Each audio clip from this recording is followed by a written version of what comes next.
Good day and welcome. I'll be answering JAMB 2012 Mathematics Past Question 36.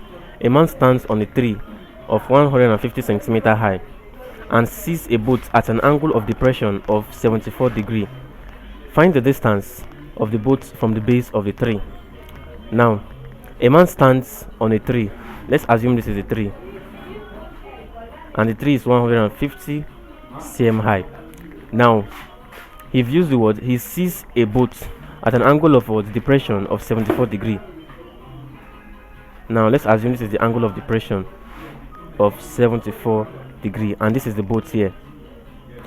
Now that means this angle also is 74 degree because there are alternate angles. Now we're asked to find the distance of the boat. That's this distance from the base of the tree, which is this place. Let's call it x.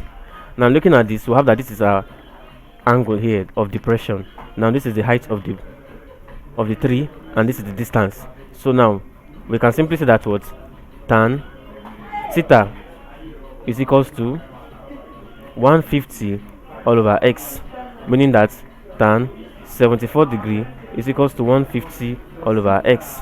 Now from this we can simply say that x is equals to 150 all over tan 74 degree, and that is equals to 150 all over 3.4874, and this is equals to 43, and that is option B, 43 centimeter. Thank you and God bless you. Ensure to subscribe to the channel for more videos and past questions.